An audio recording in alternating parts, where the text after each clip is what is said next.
Olá, eu sou a Leca Rocha, atriz. Interpreto o seu caso virtual de relacionamento bizarro aqui. A seguidora que empresta o nome para a história de hoje vai poder assistir a história como mãe toda orgulhosa. Ana Paula, idade 24 anos, faz tudo. Essa é a continuação da minha história que eu já tô contando para vocês e que saiu no canal segunda-feira. Vou deixar aqui no comentário fixado o link da parte 1. Para quem não assistiu, eu tentei ir para os Estados Unidos, não deu certo, fui deportada para o Brasil. E a partir de agora, eu vou contar o que vem pela frente. Aqui no Brasil eu cheguei desesperada, porque aquela memória de escassez que me dava desespero simplesmente reapareceu na minha vida. Eu cheguei aqui zerada, eu só tinha o dinheiro da passagem para chegar no meu país, para chegar na minha região no Brasil. Então, era filho que precisava de ajuda, então eu não tinha dinheiro nem pro leite do meu filho. Eu tinha pedido para sair do emprego, então eu perdi o emprego, eu perdi o meu seguro-desemprego que eu tinha pagado pro Coyote para tentar ir para os Estados Unidos. Eu tinha 4 filhos homens, então eu tinha que fazer água de arroz para dar no lugar de leite, porque eu não tinha leite para essas crianças. Eu lembro um dia deu no ponto do ônibus com meu filho e ele porque queria um saco de pipoca que era centavos e não tinha como eu comprar. E o desespero de ver aquele menino querendo algo que eu não podia dar para ele me deixou assim em cacos. Lá fui eu buscar trabalho em todos os lugares que eu podia e que eu não podia, com a minha cabeça em tudo aquilo que eu já tinha passado de humilhação para tentar entrar nos Estados Unidos. Eis que eu fui parar num posto de gasolina. E logo de cara, eu já encontrei com um velho babão que se mostrou muito, muito interessado por mim. Conversando com ele, eu percebi que ele não era só dono do posto de gasolina. Ele também era dono de alguns restaurantes. E gringo, ele era espanhol. Meu olho abriu de novo para a tentativa de alguma esperança de que esse velho poderia me dar algum retorno. Eu tô falando aqui de um cara gordo, asqueroso, daqueles com baba no canto da boca, papudo. E o meu mantra era: eu vou engolir tudo para chegar onde eu quero. E uma conversa com esse velho na churrascaria, que ele me convidou para ir, óbvio que eu aceitei. Ele veio com um papo de que iria para uma viagem para Espanha. E aí eu já regalei o olho e já finquei ali toda a conexão, porque eu queria que ele me levasse para Espanha. Se eu arrumasse um jeito de chegar lá, já seria um modo de trabalhar fora, ficar por lá e ganhar dinheiro. Eu sempre estava interessada em ganhar dinheiro fora, mais do que o cara. Nunca era tanto pelo cara. E eu queria fazer um adendo aqui, que hoje eu me arrependo de tudo que eu fiz. Eu me arrependo de tudo que eu fiz, não só me arrependo, como vocês vão ver, eu paguei, tá? Hoje eu tenho vergonha. Eu já pedi muito perdão para Deus. Já pedi perdão mentalmente para as pessoas que eu magoei. Mas continuando a história. Comecei a fingir que estava apaixonada por ele. E não era pela grana, era pela oportunidade dele me tirar do Brasil. Então eu iniciei as mensagens de carinho, atenção e pedi, quando eu achei que já estava bom, para que ele me levasse para Espanha com ele. E ele falou que ele só ia ficar uns 10 dias, que era melhor eu ficar aqui no Brasil, que logo ele me encontrava de novo. Eu só precisava de alguém que conseguisse me enfiar no país, porque eu não tinha condições. Depois eu faria tudo por mim. Só que eu fiquei meio assim, falei, será que esse velho é pão duro?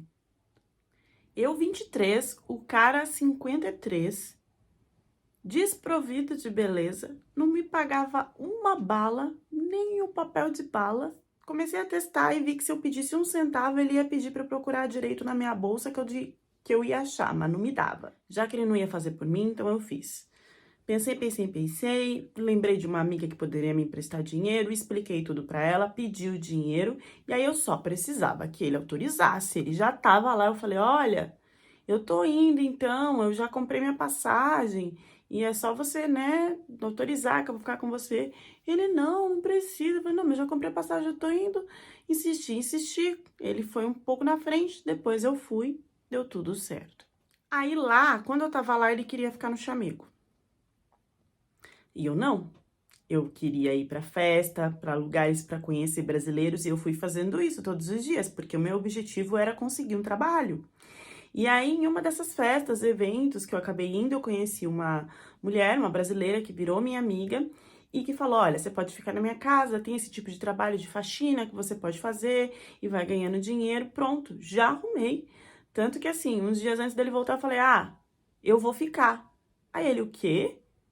Você não veio pra ficar comigo? Ah, não, arrumei um trabalho aqui e vou com uma amiga minha e vou ficar. Nossa, esse homem, ele virou um monstro. Ele começou a me xingar, a falar que eu tinha feito isso, porque eu tava com interesse nele. E eu, querido, ele tinha sido usado, tava se sentindo objeto. Eu falei, ô, querido, você foi usado como? Se eu paguei minha passagem, eu vim com as minhas próprias pernas e eu consegui o meu próprio trabalho. Obrigada de nada, tchau. Ele foi embora e eu fiquei na Espanha. Então, na cara e na coragem, eu fiquei lá na Espanha. Eu trabalhava em um restaurante e também passava, lavava roupa. Fui fazendo amizade com mais pessoas. Esse trabalho, ele foi rendendo assim, até ajudei o meu irmão a vir também para a Espanha. A gente ganhava pouco, tá? Não era nada que eu tava conseguindo super me desenvolver. Isso começou a me irritar também, porque assim, eu só dormia 4 horas por dia de tanto que eu trabalhava, mas eu não vi o resultado assim de conseguir guardar um dinheiro, de conseguir evoluir. Óbvio que eu tava numa qualidade de vida muito melhor da que eu tinha no Brasil. Mas assim, morava eu, o meu irmão, uns outros rapazes, tinha que dividir, né? A gente não tinha condições. Ainda não tava dando um lucro maior. E aí eu lembro que eu tinha um amigo que precisava de ajuda com dinheiro. Era pouca coisa, tá, gente? E aí eu emprestei pra ele. Só que eu não sabia que ele era daqueles que nunca que devolvia o dinheiro. Eu só fiquei sabendo depois que eu emprestei e falei, ah, ok, né? Fazer o quê? Deixa pra lá. E aí, na época de Halloween, tava tendo várias festas. E esse amigo, ele me mandou mensagem do nada, falando, ah, desce que eu vou te levar no bar, que é festa de Halloween. E eu não acreditando muito, porque já fazia muito tempo que ele não pagava, né? E meu irmão falou, vai, que você olha a enrolação que tá pra pagar, agora que o cara tá falando que vai pagar, você não vai? Vai logo. Aí fui, né? Me arrumei e fui. Aí, gente, eu cheguei e ele já me deu dinheiro na mão. Fiquei assim, nossa, ele não pagava ninguém, ele deu dinheiro na lata, assim. Aí tá, fomos pro bar, tinha lá na bancada, eu fui conversar com a dona do bar e aí tinha um alemão. E esse alemão, ele me olhou e ele não só me olhou, ele não sabia falar português. Eu não sabia falar alemão. E ele começou a me cutucar. Aí eu olhei assim e falei, que marmota é essa? Aí eu prestei mais atenção, eu vi, é gringo, tá bêbado. E ele era velho, ele tinha uns 15 anos a mais que eu. E eu tinha um namoradinho na época, tava super feliz, não queria trocar não queria nem dar atenção pra outra, era da minha idade, a gente se dava super bem. Aí, gente, eu trabalhava assim muito tempo, né? Eu tinha que descansar, eu não queria ficar aquele tempo todo no bar, não. Fui pra ir embora. E o meu amigo virou e falou assim, ah, você já vai embora? Então vou te levar pra casa. Aí que eu estranhei mais, falei, não, aí tem alguma coisa. Porque primeiro, ele nunca paga ninguém. E segundo, ele nunca oferece carona pra ninguém. Por que que ele tava oferecendo carona pra mim? Eu olhei e falei, hoje você tá bem? É você mesmo? O que que tá acontecendo? Não, eu tô querendo te ajudar, agradecer, porque você me ajudou numa hora que eu precisava. Eu falei, bom, deve ser pegadinha, mas eu vou aceitar, né? Já que ele já pagou o dinheiro.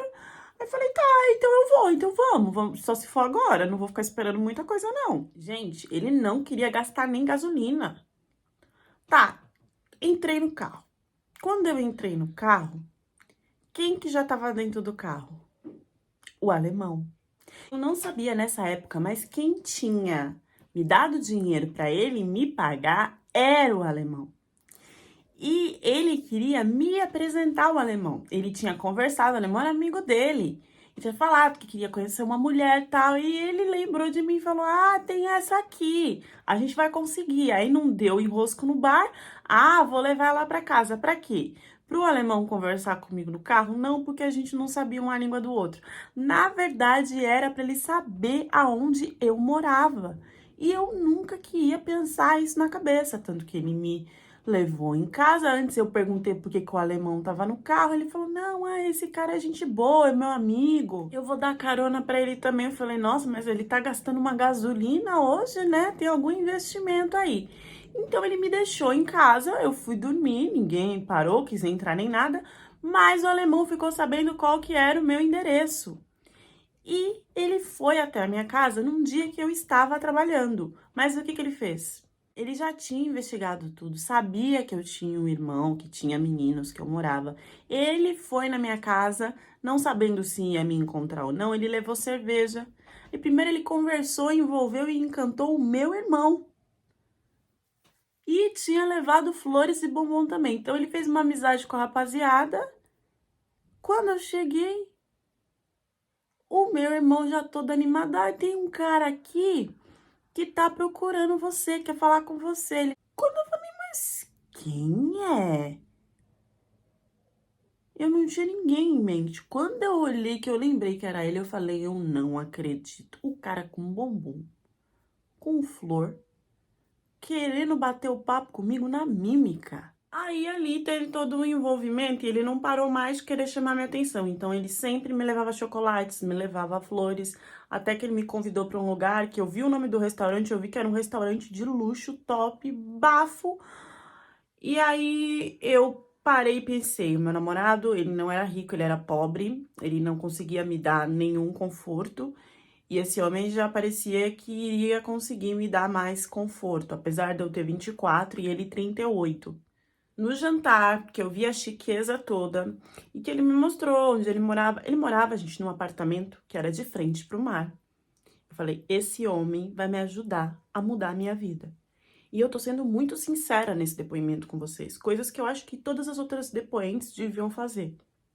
Eu ainda não gostava dele, mas depois de todo esse envolvimento, ele sumiu. Ele sumiu por 3 meses. E foi aí que eu senti a falta dele. Senti falta do conforto que ele me dava e pensei: Eu tô gostando desse homem. Terminei com meu namorado e retornei o contato com o alemão. Só que olha que coisa, ele não me pagava tudo. Eu estava interessada no conforto que ele tinha na vida dele, a questão do apartamento, né? O que eu não sabia aqui. Os jantares dele, essas coisas, era a firma dele que pagava. Ele trabalhava numa multinacional, que o meu amigo foi atrás de descobrir para me mostrar tudo direitinho, de cor e salteado, e eu ver que eu realmente estava entrando numa boa. O apartamento dele, luxuoso, também era a empresa que pagava. Então não tava saindo assim nada do bolso dele, entendeu? Mas era uma vida de luxo e conforto que eu nunca tive, que eu queria muito ter. Aí nós fomos ficando juntos, fomos ficando juntos. Quando eu vi, eu já tava no apartamento dele, que era uma vida maravilhosa naquele lugar. Até que ele tinha que sumir, ele sumiu, assim, mas me avisou que ele teria que passar o Natal com a mãe e o pai dele na Alemanha. E ele não me levou. Mas ele voltou e ficou comigo no ano novo. Depois do ano novo, ele me chamou para morar com ele. E aí eu fiquei 1 ano morando com ele nesse apartamento. E ele às vezes sumia porque ele dizia que viajava a trabalho, sempre tinha uma desculpa, mas eu fui cansando desse sumiço, sabe? Eu comecei a desconfiar que tinha alguma coisa aí. E eu não tava. Uma mulher sempre ligava para ele, e ele me disse que era divorciado, que tinha filhos e que tinha que ter esse contato com a esposa por causa dos filhos. Mas ele nunca conversava com a esposa do meu lado, ele sempre tinha que sair. E eu comecei a estranhar isso, e o número que aumentava de ligações. Ele não deixava essa coisa, o celular não era desbloqueado, era fácil de manejar. Eu peguei o celular dele uma hora, peguei o número dessa mulher. Tinha eu uma amiga que falava alemão, dei o número para ela e falei: Liga, pergunta sobre ele não vai estar lá, quero ver o que ela vai falar, e pergunta o que ela é dele. Não deu outra, minha amiga ligou, ah, o Rostklovski está... Ah, não, ele tá trabalhando, ele tá viajando a trabalho. Você quer deixar algum recado? Ah, com quem que eu tô falando? Ah, com a esposa dele. Bum. A mulher tinha 40 e eu 24. E ele tava casado com ela. Eu fiquei pensando, o que que eu vou fazer? Porque eu não vou largar esse homem. Eu não vou. Eu tinha na minha cabeça que ele era o alicerce pra eu subir. Então eu resolvi falar pra ele que eu tava sabendo tudo. E ele me pediu desculpas, falou que comigo ele achava que ia ser só uma aventura, mas ele acabou se apaixonando, mas ele também não ia conseguir se divorciar da esposa por causa dos filhos. Ele já não tinha mais amor por ela, mas a questão dos filhos barrava ele de acabar com o casamento. Aí eu meti o louco, eu falei, não, não, ou você se separa e a gente fica junto, ou a gente termina. Aí comecei a arranjar namorado, comecei a dar sumiço, e esse cara ficava louco atrás de mim, porque ele realmente estava apaixonado por mim. Ele ficava viajando nesse bate e volta, falando que era trabalho, mas eu sabia que ele tava indo ver ela, sabe? Aí ele ficava indo ver ela na Alemanha, depois voltava, ficava comigo na Espanha, já não tava mais aguentando isso. Eu pensei, eu falei, bom, eu vou aprender a falar algumas coisas em alemão e eu vou ligar pra essa mulher. E eu fiz isso. Eu estudei a pronúncia das frases que eu queria falar e eu liguei pra ela e falei, aqui é a namorada do Raftkowski. Ele fala muito mal de você. Ele não te ama mais. Você sabia que ele te chama de bruxa? E a gente se ama. Ele me ama e eu amo ele. Tô aqui na Espanha morando junto com ele. Eu queria destruir o casamento deles. E aos poucos eu consegui. Na minha cabeça, destruir o casamento deles seria o primeiro avanço para minha felicidade. Só que o tiro saiu pela culatra. Essa mulher não queria se separar dele, então ela aceitou que ele ficasse comigo. Ai, me bati um nervoso. Eu postava as coisas às vezes nas redes sociais e as filhas dela vinham me xingar. E eu fazia o terror, eu tacava o terror. Tem hora que ele tava lá e ligava pra mim e eu falava, quero ver, mostra ela. Eu fiz essa mulher sofrer o terror. Hoje eu peço muito perdão pra Deus e eu me arrependo muito do que eu fiz. Mas isso aconteceu até ele ser pressionado e se separar dela. E ele se separou. Ele largou tudo, deixou tudo pra ela. E ainda organizou uma transferência para ir morar comigo no Brasil. No Brasil, eu tinha os meus filhos, que estavam morando com a avó. Não sei se eu contei isso para vocês, mas os meus filhos continuavam com a avó. E, chegando lá, eu virei a esposa dele. Ele exigiu e até ajudou, tá? E essa parte eu acho, ele fez bem. Ele queria que eu aprendesse a dirigir. E exigiu que eu estudasse, que eu fizesse uma faculdade, que depois eu fizesse uma pós. Ele me ajudou com isso. Mas era porque eu ainda não tinha entendido que na cabeça de muitos europeus e na dele, ele não iria ser meu provedor. Eu estava tão encantada com o conforto e o luxo da vida dele, que eu não tinha entendido que ele não iria me bancar. Que eu ia ter que pagar as minhas coisas, e que era por isso que ele queria que eu estudasse e que eu me desenvolvesse. Lá no Brasil, eu não peguei os meus filhos para morar comigo, porque eu achei que iria destruir o nosso casamento, que iria desgastar a relação. E esse homem começou com as viagens de trabalho. Só que o que ele fazia nas viagens de trabalho quando ele estava casado com a alemã? Ele ficava comigo. Por que ele ia mudar isso? Agora, ainda mais em regiões do Brasil. Esse cara começou a passar o rodo em um monte de brasileira. Em um monte de mulher que ele ia viajar a trabalho ou não. Em uma dessas, ele quase me trocou por uma mulher. Eu lembro que meu filho falava, ah, mamãe, mexa nas coisas do papai, vê as coisas do papai. Quando os meus filhos iam lá, né? E eu, não vou mexer não vou ver não. E eu resolvi mexer e eu peguei assim no ato, porque ele já tava com as passagens, com tudo, pra ir atrás dessa mulher. e sabe desistir de tudo. Só que assim, a gente tinha construído uma coisa de casa, de tudo lá no Brasil. E ele, se ele fosse separar de mim, ia ser meio a meio tudo. E na hora de fazer isso, ele não queria. Ele não queria ter prejuízo. Então, o nosso casamento ele começou a ser segurado por essa parte financeira que a gente tinha juntos. E nisso, ele não dava dinheiro para ajudar com os meus filhos, nada, tá, gente? Eu que pagava tudo para os meus filhos, que pagava tudo para mim, não tinha essa divisão. E eu não tava assimilando que esse cara não. Ele não era o rico provedor.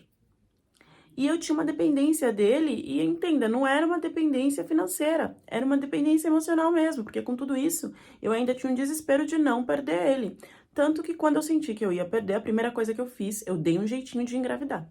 Porque eu sabia que com a filha dele, como ele fazia com a outra esposa, o buraco ia ser mais embaixo. E foi. Eu engravidei. E aí ele fez de tudo pra resolver, pra arrumar pra ir pra Alemanha. Comigo e com a criança. E aí, como eu estava com o troféu dele na barriga, eu exigi, eu falei, eu não vou pra Alemanha sem os meus filhos, então os meus filhos também vão, porque eu não vou ficar sozinha sem eles. E aí ele fez tudo isso porque eu tava grávida, porque era importante pra ele essa criança, e eu achei que eu iria comandar por causa disso. Mas o tiro saiu novamente pela culatra. Se no Brasil ele não sustentava os meus filhos, por que ele iria sustentar na Alemanha? A coisa ficou pior. Na Alemanha, ele não deixava os meus filhos comerem. Ele acordava os meus filhos no frio super cedo para nada, para irritar. Abria a janela no frio, as crianças não estavam acostumadas com o clima de lá. Assim, cedo. E eu saía para trabalhar, para fazer as coisas que eu conseguia. E esse dinheiro ia todo para conta dele. Ele me dava um pouquinho do meu salário, mas ia um montante inteiro para ele. E ele começou a humilhar os meus filhos. Eu tenho um filho mais velho que confrontou ele brigando e tudo, de tantas coisas que ele fazia, porque ele não queria saber das crianças lá. Ele queria saber só do filho dele, né? O filho dele, sim, ele tratou com todo o amor e carinho. Lá na Alemanha tem uma questão bem forte, que é o conselho tutelar, né? Minha filha falou na escola. E aí eles começam a visitar a família por vários dias para ver se não tem agre e outras coisas. E aí com isso ele foi diminuindo. Mas ele só, assim, eu dava comida para meus filhos, sim, quando eu tava em casa, entendeu? Quando eu tava em casa eu fazia aquilo que ele não deixava. Mas diminuiu depois que começaram essas visitas. E vou ser sincera para vocês, até hoje os meus filhos eles têm raiva de mim porque eu deixei isso acontecer com eles, né? Eu não tinha uma coisa de defender. Não tinha também muita força lá. Então, da faxina que eu fazia, eu comecei a trabalhar, juntar dinheiro para validar o meu diploma e para eu conseguir abrir um negócio na Alemanha com a profissão que eu já exercia no Brasil, que eu também não vou abrir aqui porque pessoas podem assimilar, pessoas que te assistem. E aí, eu abri um negócio na Alemanha que assim, quando eu falei que eu ia abrir, ele riu, ele falou que ia dar furada, que não era pra eu fazer, ele colocava muitos defeitos, ele dava vários obstáculos e bloqueios para que não acontecesse. Todo mundo à minha volta. E mesmo assim, eu bati o pé. Eu me matei em um monte de faxina. Parei de dar o dinheiro para ele. Bati o pé e abri o meu negócio. E foi a melhor coisa que eu fiz, porque hoje meu negócio subiu. Porque antes, assim, eu tinha que ficar preocupada com a limpeza da casa, que ele era super exigente, e tinha que estar fazendo a comida pra ele, tinha que fazer, era tudo pra ele, e ainda faxinar e o dinheiro ir pra ele. Quando eu enfrentei ele, as coisas mudaram, porque agora eu também tinha dinheiro. A partir daí, tudo era sempre dividido, tudo da casa, tudo. Eu cresci tanto que eu fiquei em condições de ir embora, de não precisar dele. Só que o que acontece? Eu tinha esse filho com ele. E esse filho ainda não tinha 18 anos. E quando eu vim com essa ideia de se separar, primeiro ele ajoelhou, falou que não, que não, que não. Só que ele deixou bem claro, se você for, você sabe que seu filho não vai, né? Porque eu que tenho mais condições, porque eu que sou um nativo, se a gente for bater isso no juiz, você sabe que você vai sair daqui sem o seu filho. E, gente, eu já tinha muito trauma do que eu tinha feito com os meus 4 filhos no Brasil, de como eu não acompanhei, não cuidei, como eu tinha largado eles. Eu não queria fazer isso novamente com esse filho. Então, eu coloquei o meu rabinho entre as pernas, trabalhei no meu negócio e falei, eu vou aguentar até o meu filho fazer 18 anos. Eu quero cuidar do meu filho, eu quero ter essa oportunidade que eu não tive das outras vezes como mãe. Apesar da gente morar sempre num baita conforto, pra mim, ele nunca dava nada. E agora então, né, eu que tinha que correr atrás. Hoje, por eu praticamente ser uma empresária na Alemanha, é ele. O jogo virou. Eu viro e falo que eu vou viajar com as minhas amigas. Ele faz a cara dele, mas ele não pode me parar. Hoje é ele que passa o aspirador na casa. É ele que dobra as roupas dele. As coisas mudaram. Eu sinto que ainda vão mudar muito. Porque esse casamento virou um negócio e se segura pelo filho. Vou falar que eu não gosto dele? Não, sim, eu ainda gosto. Ainda tenho respeito. Mas eu acho que daqui a um tempo tudo isso vai mudar. E por enquanto eu sigo aqui na Alemanha, nessa coisa toda. E os meus filhos voltaram pro Brasil. E eu queria muito contar essa história aqui no canal para alertar as meninas, né? Sobre a questão de ter filhos com estrangeiro. E alemão, essa coisa de achar que é provedor, que vai te bancar, é bem difícil. Aqui você tem que trabalhar e tem que ter o seu dinheiro. Tanto que eu conheço um monte de brasileira que fica aí postando que tá super feliz, que mais não sei o quê, mas o marido nem o gás tá colocando porque é obrigação dela da parte da divisão. Tá? Então fiquem espertas. Dependência emocional faz você acreditar numa ilusão de que você precisa daquela pessoa para alguma coisa. Desde o primeiro homem que essa mulher correu atrás, ela nunca precisou de nenhum desses homens para crescer financeiramente, para ter a vida dela. E na cabeça dela, ela precisava. A mulher foi para Espanha, gente, por ela mesma. E mesmo assim, ela colocou o velho na situação, porque o velho ia enfiar ela lá, porque ele ia até a casa para dar a carta para ela entrar. Coisa que ela podia ter resolvido de outro jeito. Esse alemão, ele só tinha vida de luxo, mas ele não dava essa parte para ela. Ela que tinha que trabalhar e ter as coisas dela. E ela achava que o alemão... Que coisa, né? Mesmo a gente... Às vezes a gente tá conseguindo as nossas coisas e a gente tá mal e tá triste porque não tem um homem do lado. Porque o homem é a aprovação social. A mulher que é casada, ela é muito mais aplaudida. É só vocês olharem nas redes sociais. Quando a conta é de casal, como a mulher é bem aplaudida quando ela tem um filho, quando ela mostra a família. Eu não tô falando que a mulher não tem que ter isso. Eu sonho em ter isso. Eu acho que não vai acontecer mais não, viu, gente? Porque tá difícil a coisa, né? De achar parceiro tá bem complicado. Parceiro que queira e que bata tudo. Mas enfim, eu até perdi o fio. Eu não tô falando que não é pra ter isso, mas isso não pode ser o símbolo de aprovação que uma mulher conseguiu. O melhor, que a importância dela agora na vida é outra. Que as pessoas agora escutam e acham ela importante por causa disso. Porque a mulher sabia fazer tudo sozinha e ela achava que o homem tinha que ser o homem. Se não fosse o homem, tava triste, tava bem, não tava bem. Agora ela já é uma outra pessoa, tá, gente? Tô falando da história. Eu conversei muito com ela. Ela é uma mulher maravilhosa agora. Independente, dá orgulho de ver. Uma mulher em outro país, gente. Tacana, ela tem funcionário, ela tem tudo. Ela ajuda a estrangeira lá que tem problema. Ela, ó, é porreta. A evolução dessa mulher, olha, eu bati de pé quando eu vi. Mulheres, nós podemos tudo.